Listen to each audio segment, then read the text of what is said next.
ഞാൻ മൃദു നിക്സൺ. ഞാൻ ഒരു നാട്ടുമ്പുറം തന്നെ പറയാം, വടക്കാഞ്ചേരിക്കാരിയാണ് ഞാൻ. വടക്കാഞ്ചേരിയിൽ ഹസ്ബൻഡ് വന്നിട്ട് ഡിഫൻസിലായിരുന്നു ജോലി. അങ്ങനെ ഞാൻ അദ്ദേഹത്തിൻ്റെ കൂടെ ജോലിയുടെ ഭാഗമായിട്ട് അദ്ദേഹത്തിൻ്റെ കൂടെ പോവുമായിരുന്നു.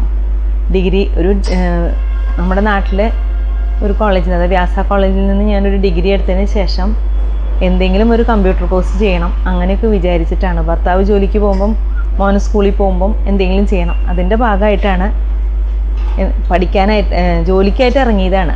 ഒരു കമ്പ്യൂട്ടർ കോഴ്സ് പഠിക്കാമെന്നും പറഞ്ഞു. ഗുജറാത്തിലായിരുന്നു ആ സമയത്ത് ഹസ്ബൻഡ്. അങ്ങനെ ഇറങ്ങിയിട്ട് നോക്കുമ്പം കമ്പ്യൂട്ടർ കോഴ്സിനേക്കാളും കൂടുതൽ എനിക്ക് അവിടെ കാണാൻ പറ്റിയത് ബ്യൂട്ടി പാർലറുകളാണ്.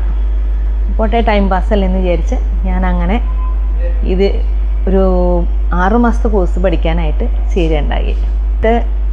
പഠിക്കാനായി പോയി. പഠിക്കാൻ തുടങ്ങിയപ്പം ഇതിലൊരു ഇൻട്രസ്റ്റ് വന്നു എനിക്ക്. അങ്ങനെ പിന്നെ ചുറ്റുവട്ടത്തുള്ള ഞങ്ങളൊരു ക്യാമ്പിന്, എയർഫോഴ്സിലായിരുന്നു ഹസ്ബൻഡ്. അപ്പോൾ എയർഫോഴ്സ് ക്യാമ്പിലിരിക്കുമ്പം അതിന് ചുറ്റുമുള്ള എൻ്റെ ഫ്രണ്ട്സിനൊക്കെ ചെറുതായി ചെയ്യാൻ തുടങ്ങിയപ്പം അതിലേക്ക് ഇത്തിരി കൂടി ഒരു പാഷൻ, നമുക്കൊരു ഇഷ്ടം തോന്നില്ല ഒരു ജോലിയോട്. അങ്ങനെ അതിൻ്റെ ഭാഗമായിട്ട് ഞാൻ കുറച്ചും കൂടി അതിന് നന്നായി പഠിക്കണം വേണ്ടി ഗുജറാത്തിൽ തന്നെ ഞാനിതിൻ്റെ ഡിപ്ലോമ ചെയ്തു. ഹെയറിലും ബ്യൂട്ടിയിലും ഡിപ്ലോമ ചെയ്തു. അങ്ങനെ അത് കഴിഞ്ഞ് ചെറിയതായിട്ട് ഒരു പാർലറിൽ നമ്മൾ സാധാരണ ഒരു പ്രാക്ടീസ് വേണമല്ലോ, എന്ത് ചെയ്യുമ്പോഴും അതിനൊരു പ്രാക്ടീസ് ആവശ്യമാണല്ലോ. അങ്ങനെ ഞാൻ പ്രാക്ടീസിനായിട്ട് ഒരു പാർലറിൽ പോയി. അതിൻ്റെ ഒപ്പം പഠിത്തവും നടന്നു. കുട്ടി സ്കൂളിൽ പോകണു, ഹസ്ബൻഡ് ജോലിക്ക് പോകണു. സമയമാകുമ്പോൾ ഒരു സ്ത്രീ ചെയ്യണ പോലെ തന്നെ രാവിലെ ജോലിക്ക് പോകും, പഠിക്കാൻ പോവും, അതിൻ്റെ ഒപ്പം ജോലിക്ക് പോകും. വൈകുന്നേരം ആകുമ്പം കുട്ടി വീട്ടിലേക്ക് വരിക. അങ്ങനെ ഇതിൽ ചെയ്യാൻ തുടങ്ങി. പിന്നെ അപ്പോഴേക്കും ഞങ്ങൾക്ക് ഹസ്ബൻഡിനെ അവിടെ നിന്ന് ബാംഗ്ലൂർക്ക് പോസ്റ്റിംഗ് ആയി. അപ്പോൾ പിന്നെ ഞങ്ങൾ ബാംഗ്ലൂർ വന്നു. ബാംഗ്ലൂർ വരുമ്പം കന്നഡയാണ് അവിടുത്തെ ഭാഷ. എനിക്കറിയില്ല. ഞാൻ വന്നിട്ട് ഹിന്ദിയും തമിഴൊക്കെ അഡ്ജസ്റ്റ് ചെയ്ത് സംസാരിക്കും, ഇംഗ്ലീഷൊക്കെ മിക്സ് ചെയ്ത് നമ്മൾ സംസാരിക്കില്ല, അങ്ങനത്തെ ഒരു ഇതായിരുന്നു.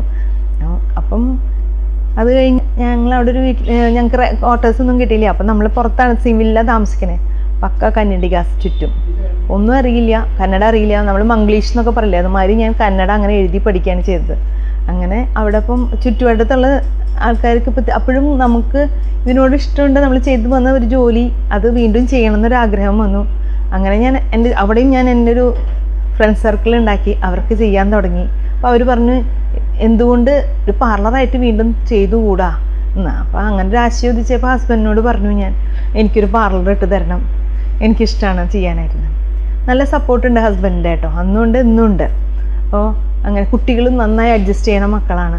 അങ്ങനെ ഫാമിലിയിൽ നിന്ന് പറഞ്ഞു, ഒരു ബ്യൂട്ടി പാർലർ പഠിക്കാൻ പോകുമ്പം തന്നെ എതിർപ്പായിരുന്നു. അതായത് നമ്മൾ ഒരു 99 ആ ഒരു സമയത്തൊക്കെ വേണ്ടാന്നുള്ളത് തന്നെയായിരുന്നു. ഇപ്പോൾ എന്ന് പറഞ്ഞാൽ എല്ലാവരും ചെയ്യുന്നതാണ്. ആ സമയത്ത് വലിയ ഇഷ്ടമൊന്നും ഉണ്ടായിരുന്നില്ല എല്ലാവർക്കും. പിന്നെ ഞാൻ വന്നിട്ട് അങ്ങനെ ഹസ്ബൻഡിൻ്റെ ഹെൽപ്പോട് കൂടി അവിടെ തന്നെ ഒരു പാർലർ തുടങ്ങി. 40 റുപ്പീസാണ് എൻ്റെ ഫസ്റ്റ് ഡേ കളക്ഷൻ. അതിൽ നിന്ന് അവിടെ ഒരു 5-8 കൊല്ലം ഞാൻ ബാംഗ്ലൂർ എനിക്ക് പാർലർ അവിടെ നടത്തി.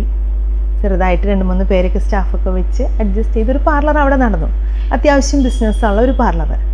ഏതാണ്ട് അവിടെ നിന്ന് വീണ്ടും ഹസ്ബൻഡിൻ്റെ ജോലി, അവിടുത്തെ ഡിഫൻസിൽ നിന്ന് വോളണ്ടറി റിട്ടയർമെൻറ്റ് എടുത്തു. എനിക്ക് അതിനിടയിൽ ഒരു മോളും ഉണ്ടായി അവിടെ വെച്ചിട്ട്. അപ്പോൾ അതൊക്കെ ഭയങ്കര സ്ട്രഗിൾ ചെയ്യുന്ന സമയമാണ് ഞാൻ. എന്ന് വെച്ചിട്ടുണ്ടെങ്കിൽ അവിടെ ജോലിക്ക് പോവുക, കുട്ടീനെ നോക്കുക, അതൊരു നല്ലൊരു, പക്ഷെ ഞാൻ നന്നായി എൻജോയ് ചെയ്തിരുന്നു. എന്ന് വെച്ചാൽ എനിക്ക് ഈ ജോലി ഭയങ്കര ഇഷ്ടമായിരുന്നു.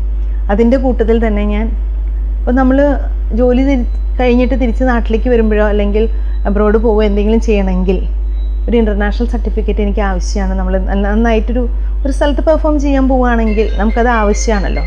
അപ്പോൾ അതിൻ്റെ ഭാഗമായിട്ട് ഞാൻ ആ സമയത്ത് ജാവേദ് ഹബീബ് കോർമംഗലയിലാണ് അത്, അവരുടെ അക്കാഡമി ഉണ്ടായിരുന്നു. അതിൽ ഞാൻ അത് കോഴ്സ് ചെയ്യാൻ പോയി. ഹെയറിനെ കുറിച്ചിട്ട് കൂടുതൽ ചെയ്യാനായിട്ട്, ഹെയറിൻ്റെ കാര്യങ്ങളിലേക്ക് കൂടുതൽ കോൺസെൻട്രേറ്റ് ചെയ്യാൻ വേണ്ടിയിട്ട് അതിലൊരു കോഴ്സ്, ഒരു 6 മന്ത്സ് കോഴ്സ് ഞാൻ ചെയ്തു. ഒപ്പം തന്നെ സലൂൺ ട്രെയിനിങ്ങും അവിടെ തന്നെയാണ്. ഓൾറെഡി എനിക്കൊരു പാർലർ നടക്കുന്നുണ്ട്, അതിൻ്റെ കൂട്ടത്തിലാണ് ഞാൻ ഇതും കൂടി ചെയ്തിരുന്നത്. അങ്ങനെ അവിടെ നിന്ന് വന്ന് ഞാൻ അപ്പോഴേക്കും നാട്ടിലേക്ക് വരേണ്ട ഒരു സമയമായി. ജോലി ചെയ്യണു, പഠിക്കാൻ പോകണു, കുട്ടികളെ നോക്കണു. പക്ഷേ ഒരു സ്ത്രീക്ക് എന്ന് പറഞ്ഞിട്ടുണ്ടെങ്കിൽ ഭയങ്കര നന്നായി എൻജോയ് ചെയ്തിട്ട് തന്നെയാണ് ഞാൻ എൻ്റെ ഈ ലൈഫ് ഇത്ര നാളത്. അതിന് നല്ല സപ്പോർട്ട് ഉണ്ടായിരുന്നു കേട്ടോ. ഫാമിലിയുടെ ഫുൾ സപ്പോർട്ട് കൊണ്ട് മാത്രമാണ് എനിക്ക് അവിടെ അങ്ങനെ ചെയ്യാൻ പറ്റിയത്. അത് കഴിഞ്ഞ് ഞാൻ ഞങ്ങൾക്ക് അപ്പോഴേക്കും നാട്ടിലേക്ക് വരാം എന്നുള്ളൊരു ചിന്തയായി. ഇവിടെ പാരൻസൊക്കെ നാട്ടിലാണ്, അപ്പോൾ അവർക്ക് വയസ്സായി, അപ്പോൾ നാട്ടിലേക്ക് വരാമെന്നുള്ളൊരു ചിന്തയിൽ അവിടുത്തെ എല്ലാം ഡിസ്പോസ് ചെയ്തിട്ട് ഞാൻ നാട്ടിലേക്ക് വരികയാണ്. നാട്ടിലേക്ക് വന്നതിന് ശേഷം നമുക്കൊരു പീരീഡ് ഉണ്ടല്ലോ, എവിടെ വന്നാലും ഒരു സ്ഥലത്തു നിന്ന് പറിച്ച് നടുമ്പം നമുക്കൊരു 6 months 7 വീണ്ടും ഞാനിതിനെ നടത്തിപ്പോകുന്ന ഒരു നല്ലൊരു സംരംഭം നിർത്തി വെച്ച് ബാംഗ്ലൂർ എന്ന് പറഞ്ഞ സിറ്റിയിൽ നിന്ന് തിരിച്ച് നമ്മൾ വന്നത് നാട്ടിലേക്കാണ്. ഞാൻ വടക്കാഞ്ചേരിയിലേക്കാണ് ഞാൻ വന്നിരിക്കുന്നത്. അതെങ്ങനെ ഉയർത്തിക്കൊണ്ട് അവിടെ ഒരു പാർലർ ഇടണം. എൻ്റെ മനസ്സിൽ അപ്പോഴും ഒരു യൂണിസെക്സ് സലൂൺ, അതാണ് ഹെയറിന് ഇതുള്ള ഒരു സലൂൺ നടത്തണം, അങ്ങനെ ഒരു ചിന്തയിലാണ് ഞാൻ ഇപ്പോഴും നിന്നിരുന്നത്. എൻ്റെ ചേച്ചിയും എൻ്റെ കൂടെ തന്നെ നാട്ടിൽ പാർലർ നടത്തിയിരുന്നു. അപ്പം അങ്ങനെ എല്ലാവരും ഞങ്ങളുടെ വീട്ടിൽ 2-3-4 പേരുണ്ട് ഇങ്ങനെ പാർലർ തന്നെയായിട്ട്. അപ്പം ഞാൻ എന്നിട്ട് കുറച്ച് നാൾ വെറുതെ വീട്ടിലിരിക്കുക പറഞ്ഞ് നമ്മുടെ കയ്യിൽ ഏർണിങ്സ് വരുമ്പോൾ അതൊരു നാൾ ബ്രേക്ക് ആവണം. അത് കഴിഞ്ഞ് വീണ്ടും നമുക്കൊരു ജോലി അറിയുന്ന ഒരു വ്യക്തി മിണ്ടാണ്ട് വീട്ടിലിരിക്കുമ്പോൾ അപ്പോഴും ശരിയാവില്ല. അങ്ങനെ ഞാൻ എൻ്റെ ചേച്ചിയുടെ പാർലറിലേക്ക് 6 മാസം ഞാൻ ജോലിക്ക് പോവാണ്. ആ സമയത്ത് അത് വന്ന് ഉല്ലൂരാണ്, ഇവിടെ നിന്ന് ഉല്ലൂർക്ക് Vadakkanchery to Ulloor it's far. അങ്ങനെ ഞാൻ അവിടേക്ക് പോകണു. ആ സമയത്ത് എൻ്റെ പാർലർ ഇവിടെ പുതിയ പാർലർ എൻ്റെ നാട്ടിൽ തന്നെ സ്ഥലം കണ്ടുപിടിച്ച് ഞാൻ പുതിയ ലേഡീസ് പാർലർ ഓപ്പൺ ആക്കുകയാണ്. അങ്ങനെ അവിടെയും ഒരു 120 rupees the first day collection. എൻ്റെ സ്വന്തം നാടാണ്, എൻ്റെ സ്വന്തം ആൾക്കാരാണ് അറിയിച്ചിട്ടും അതെനിക്ക് ആദ്യത്തെ ദിവസം 120 രൂപ കളക്ഷനിലാണ് ഞാൻ എൻ്റെ ഈ പാർലർ ആദ്യത്തെ ദിവസം കിട്ടണത്. എനിക്ക് ഭയങ്കര സന്തോഷമുണ്ട്. എന്താണെന്ന് വെച്ചിട്ടുണ്ടെങ്കിൽ ഇപ്പം ഞാൻ നിൽക്കണത് ഒരു ലേഡീസ് പാർലർ കഴിഞ്ഞ് 13 വർഷത്തെ ആ പാർലറിന് ശേഷം കുറേ കുട്ടികളെ എനിക്ക് എന്താ പറയുക മേക്കപ്പ് ചെയ്യാൻ പറ്റി, കുറേ പേരെ ഹെയറിൽ സ്റ്റൈലിങ് ചെയ്യാൻ പറ്റി. അങ്ങനെ എന്താ പറയുക, എൻ്റെ സ്വപ്നങ്ങൾ അതെന്നെ ഞാൻ പറയാം, എൻ്റെ സ്വപ്നങ്ങളൊക്കെ ഒരുവിധം ഞാൻ പ്രാബല്യത്തിൽ വരുത്തിക്കൊണ്ടിരിക്കുകയാണ് ഇപ്പോഴും. അങ്ങനെ ഒരു 13 വർഷത്തിന് ശേഷം വീണ്ടും ഇതൊക്കെ തന്നെയല്ലേ മനസ്സിൽ, സലൂൺ എന്നുള്ളൊരു ചിന്തയല്ലേ. അങ്ങനെ മെൻസിന് വേണ്ടിയിട്ട് ഞാൻ വീണ്ടും ഒരു പാർലർ വടക്കാഞ്ചേരിയിൽ തുടങ്ങിയിരിക്കുകയാണ്. ഇപ്പം ഒരു വർഷം കഴിഞ്ഞു. അത് ദൈവത്തിൻ്റെ അനുഗ്രഹം, വീട്ടുകാരുടെയും കൂട്ടുകാരുടെയും എന്താ പറയുക ഹെൽപ്പ്, അങ്ങനെയൊക്കെ പറയാം. അങ്ങനെ അതും നന്നായി പോയിക്കൊണ്ടിരിക്കുന്നു. അങ്ങനെ ഞാൻ വടക്കാഞ്ചേരിയിൽ പാർലർ തുടങ്ങി 13 വർഷത്തെ പാർലറിൻ്റെ പേര് ഞാൻ ഇനിയും പറഞ്ഞില്ല നിങ്ങളോട്. എൻ്റെ പാർലറിൻ്റെ പേര് cherry beauty care for ladies and kids എന്ന് പറഞ്ഞിട്ടാണ് ഞാൻ ആദ്യം തുടങ്ങിയത്. അത് കഴിഞ്ഞിട്ടാണ്, അതായത് അച്ഛനും അമ്മയും എല്ലാവരും ഇപ്പം ഒരു കല്യാണ മേക്കപ്പ് ഉണ്ടെങ്കിൽ അവരുടെ വീട്ടിൽ മോൻ്റെ കല്യാണമാണെങ്കിൽ അവർ പറയും ഞങ്ങളുടെ മോനും കൂടിയും ചെയ്യണം, അങ്ങനെയൊക്കെ പറയുമ്പം, അല്ലെങ്കിൽ എൻ്റെ ഹസ്ബൻഡിന് ചെയ്യണം. അപ്പം ഞങ്ങൾക്കതൊരു ബുദ്ധിമുട്ടായി വരികയാണ്. അതായത് മേക്കപ്പ് ഓക്കെ, ഞാനൊരു മേക്കപ്പ് ആർട്ടിസ്റ്റ് ആയ കാരണം എനിക്ക് മേക്കപ്പ് ഓക്കെയാണ്, ബാക്കി സർവീസസ് കൊടുക്കാൻ ബുദ്ധിമുട്ടാണ്. അങ്ങനെ അതിൻ്റെ ഒരു ഭാഗമായിട്ടാണ് ഞാനിവിടെ ജെൻസ് പാർലറും കൂടി ഓപ്പൺ ചെയ്തത്. സർവീസസ് എന്ന് പറഞ്ഞു കഴിഞ്ഞിട്ടുണ്ടെങ്കിൽ hair spa, body spa, body polishing, അതൊക്കെ ലേഡീസ് പാർലറിലെ കാര്യങ്ങളാണ് ഞാൻ പറയുന്നത് കേട്ടോ.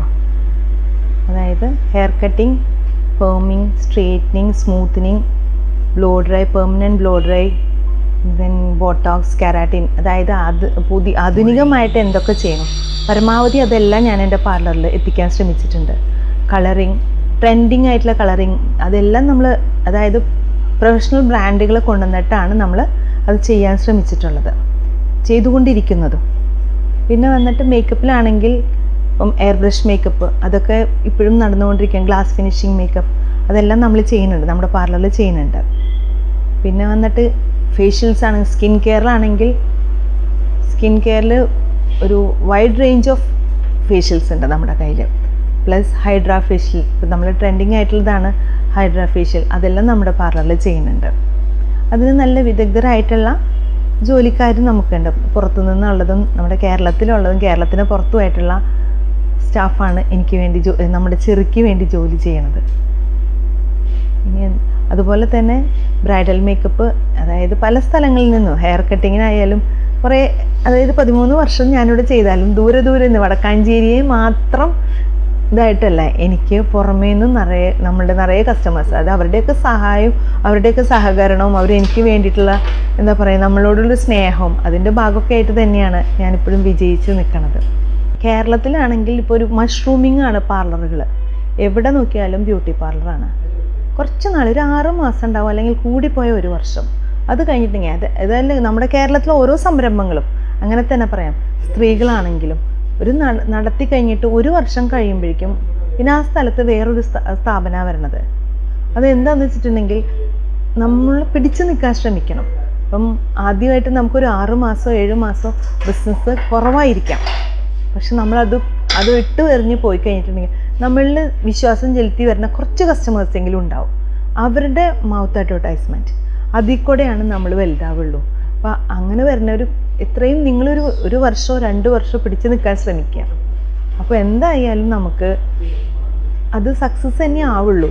അല്ലാണ്ട് പെട്ടെന്നൊരു ദിവസം നമ്മളത് അവസാനിപ്പിച്ച് പോയി കഴിഞ്ഞിട്ടുണ്ടെങ്കിൽ പിന്നെ നമ്മുടെ ജോലിയോടും നമ്മുടെ കുടുംബത്തിനോടും നമ്മൾ ആത്മാർത്ഥത പുലർത്തുക. എപ്പോഴും ഇപ്പം നമ്മുടെ ഫീൽഡിൽ പലതരത്തിലുള്ള ഇതുണ്ട്, കാറ്റഗറൈസേഷൻ ഉണ്ട്. അത് ബ്യൂട്ടീഷ്യൻ എന്ന് പറഞ്ഞു കഴിഞ്ഞിട്ടുണ്ടെങ്കിൽ ഇപ്പോഴത്തെ ഇതിൽ ഇപ്പോഴത്തെ ഞങ്ങളൊക്കെ ചെയ്യുന്ന സമയത്ത് അത് അത്ര നല്ല ജോലി എന്നല്ലായിരുന്നു. പക്ഷെ നമ്മൾ നമ്മുടെ ജോലിയോടും നമ്മുടെ കുടുംബത്തിനോടും നമ്മൾ അവരോടൊരു കമ്മിറ്റ്മെൻ്റ് ഉണ്ടല്ലോ, അത് കറക്റ്റായിട്ട് നിന്ന് കഴിഞ്ഞിട്ടുണ്ടെങ്കിൽ നമ്മുടെ കസ്റ്റമേഴ്സിനോടായാലും അത് നിന്ന് കഴിഞ്ഞിട്ടുണ്ടെങ്കിൽ എന്തായാലും നമുക്ക് വിജയം തന്നെയേ വരുള്ളൂ. ഇതുവരെയുള്ള എൻ്റെ ഇതിൽ എനിക്ക് പിന്നെ കുറേയൊക്കെ ദൈവത്തിൻ്റെ അനുഗ്രഹം എല്ലാം കൊണ്ടും എനിക്ക് എൻ്റെ വീടും എൻ്റെ കൂട്ടുകാരും എൻ്റെ കസ്റ്റമേഴ്സും അവരാണ് എൻ്റെ വിജയരഹസ്യം. എനിക്ക് വന്നിട്ട് എൻ്റെ പപ്പ മമ്മി വടക്കാഞ്ചേരിക്കാരാണ്. എൻ്റെ ഹസ്ബൻഡിൻ്റെ വീടും വടക്കാഞ്ചേരിയാണ്. എൻ്റെ വീട്ടിൽ ഇപ്പം ഹസ്ബൻഡുണ്ട്, ഹസ്ബൻഡിൻ്റെ അമ്മയുണ്ട്, മോളുണ്ട്, എനിക്കൊരു മോനുണ്ട്. മോൻ വന്നിട്ട് പുറത്ത് പഠിക്കാൻ പോയിരിക്കുകയാണ്. മോള് വന്നിട്ട് ഇപ്പോൾ 11th അവർക്കൊന്നും ഇതിൽ ഇൻട്രസ്റ്റ് ഒന്നുമില്ല, അറിയില്ല. ഞാനും അവിചാരിതമായിട്ടാണ് ഇതിൽ വന്നു പെട്ടിരിക്കുന്നത്. അപ്പം അതുമാതിരി വരുമെന്ന് ഞാനും പ്രതീക്ഷിക്കുന്നു. ഇതുവരെ കുട്ടികളോട് പറയും കുറച്ച് വന്നൊക്കെ ഇരുന്ന് നോക്കുകയൊക്കെ ചെയ്യുന്നു പറയും. പക്ഷെ അവരതിലൊന്നും ഇപ്പം പ്രസൻറ്റ് അവരൊന്നും ഇതിൽ നോക്കണില്ല. പക്ഷെ എൻ്റെ ആഗ്രഹമുണ്ട് ആരെങ്കിലും എൻ്റെ കൂട്ടത്തിൽ ഇവിടെ വരണം എന്നുള്ളത് ആഗ്രഹമുണ്ട്. നോക്കാം. ഫ്രീ സമയം എന്ന് പറഞ്ഞു കഴിഞ്ഞിട്ടുണ്ടെങ്കിൽ എനിക്ക് ഭയങ്കര ഇഷ്ടമാണ്. കൂട്ടുകാരെ നല്ല ഇഷ്ടമാണ്, ഗാർഡനിങ് നല്ല ഇഷ്ടമാണ്. സോഷ്യൽ രംഗം എന്ന് പറഞ്ഞു കഴിഞ്ഞാൽ ഇപ്പോൾ നമ്മൾ chamber of commerce, women's എൻ്റർപ്രനേഴ്സ് network, lions club, അങ്ങനെ കുറേ ആക്ടിവിറ്റീസ് ഉണ്ട്. അതിലൊക്കെ ഞാൻ പങ്കാളിയാണ്. ഇപ്പം ചേംബർ ഓഫ് കോമേഴ്സിൽ ഞാൻ വന്നിട്ട് സെക്രട്ടറി ആയിട്ടിരിക്കണു. അതൊക്കെ നമുക്ക് കിട്ടിയ ഓരോ അനുഗ്രഹങ്ങളുടെ ഭാഗമായിട്ടാണ് ഞാൻ കാണുന്നത്. പിന്നെ കുറേ ആൾക്കാരെ കാണാനും അവരോട് സംസാരിക്കാനും ഓരോരുത്തരുടെ സ്വഭാവങ്ങളും കാര്യങ്ങളും തിരിച്ചറിയാനും നമുക്ക് ഇങ്ങനത്തെ ഓരോ കമ്മ്യൂണിറ്റികൾ നമ്മളെ ഹെൽപ്പ് ചെയ്യും, നന്നായി സഹായിക്കുന്നതാണ്. ഫ്യൂച്ചർ പ്ലാൻ എന്ന് പറഞ്ഞിട്ടുണ്ടെങ്കിൽ ഇനിയും ഇതിൻ്റെ കുട്ടി പാർലറുകളെ ഓരോ സ്ഥലങ്ങളിൽ എത്തിക്കുക. ചെറിയുടെ ബ്രാൻഡുകൾ ചെറിയുടെ ബ്രാഞ്ചസ് പല സ്ഥലങ്ങളിലും കാണണമെന്ന് ആഗ്രഹമുണ്ട്. ദൈവത്തിൻ്റെ അനുഗ്രഹം ഉണ്ടെങ്കിൽ എല്ലാം നടക്കുമെന്ന് ഞാൻ വിശ്വസിക്കുന്നു. ചെറിയുടെ ലൊക്കേഷൻ വന്നു കഴിഞ്ഞിട്ടുണ്ടെങ്കിൽ നമ്മുടെ ഒരെണ്ണം ഫോർ ലേഡീസ് ആൻഡ് കിഡ്സ് വന്നിട്ട് വടക്കാഞ്ചേരി മുനിസിപ്പാലിറ്റിയുടെ അടുത്ത്, അതായത് ബോയ്സ് സ്കൂളിൻ്റെ പുറകുവശം ലേഡീസ് ആൻഡ് കിഡ്സ്. ജെൻസിൻ്റെ പാർലർ വന്നിട്ട് നമ്മുടെ മെയിൻ റോഡിൽ തന്നെ, വടക്കാഞ്ചേരി മെയിൻ റോഡിൽ ബോയ്സ് സ്കൂളിൻ്റെ സൈഡിലായിട്ട് വരുന്നുണ്ട്. നമുക്ക് ഷൊർണൂർ ഭാഗത്തു നിന്നൊക്കെ വരുമ്പം റൈറ്റ് സൈഡിലായിട്ടും ബ്രിഡ്ജ് കഴിഞ്ഞിട്ട് റൈറ്റ് സൈഡിലായിട്ടും, തൃശ്ശൂർ ഭാഗത്തുനിന്ന് വരികയാണെങ്കിൽ ബോയ്സ് സ്കൂൾ കഴിഞ്ഞിട്ട് ലെഫ്റ്റ് സൈഡിലായിട്ടും വരും. നമ്മളിപ്പം എല്ലാവരോടും നമുക്കിപ്പം ബ്രൈഡൽ മേക്കപ്പ് അങ്ങനത്തെ കാര്യങ്ങളാണെങ്കിൽ നമ്മൾ ബുക്കിംഗ് എടുത്തിട്ടേ വർക്കുകൾ എടുക്കുള്ളൂ. അതിൻ്റെ ഒരു റൂൾസ് ഇതുണ്ട്. അതനുസരിച്ചിട്ട് ബുക്കിംഗ് എടുത്തതിന് ശേഷമേ നമ്മൾ വർക്കുകൾ എടുക്കുള്ളൂ. പിന്നെ വന്നിട്ട് ഇവിടുത്തെ അപ്പോയിൻമെൻറ്റ് എടുക്കണമെങ്കിൽ നമ്മുടെ സോഷ്യൽ മീഡിയയിൽ ഞങ്ങൾക്ക് പേജ് ഉണ്ട്. അതനുസരിച്ചിട്ട് അതിൽ നിന്നാണ് നമ്മൾ ദൂരെ നിന്നുള്ള അപ്പോയിൻമെൻറ്റ്സ് ഒക്കെ എടുക്കുന്നത്. അങ്ങനെയാണ്.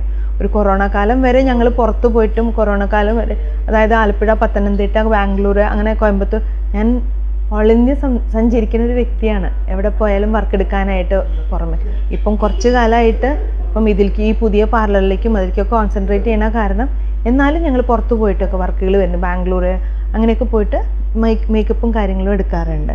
നിങ്ങൾ വേണ്ടവർക്ക് നമ്മുടെ സോഷ്യൽ മീഡിയ വഴി നമുക്ക് അത് ബുക്കിംഗ് ഏറ്റെടുക്കാവുന്നതാണ്. അതിനുള്ള ടീമുണ്ട് നമുക്ക്. പിന്നെ പാർലറിലാണെങ്കിൽ നിങ്ങൾക്ക് വിളിച്ച് വന്ന് അപ്പോയിൻമെൻറ്റ് എടുക്കാം. നമ്മുടെ അപ്പോയിൻമെൻറ്റ് എടുത്തു കഴിഞ്ഞാൽ നിങ്ങളുടെ സ്ലോട്ട് ബുക്ക് ചെയ്ത് കഴിഞ്ഞിട്ടുണ്ടെങ്കിൽ അതിനുള്ള സർവീസസ് അതിനുള്ള സ്റ്റാഫ് നിങ്ങൾക്ക് നമ്മൾ അറേഞ്ച് ചെയ്ത് വയ്ക്കും. എല്ലാവർക്കും നന്ദി, നമസ്കാരം.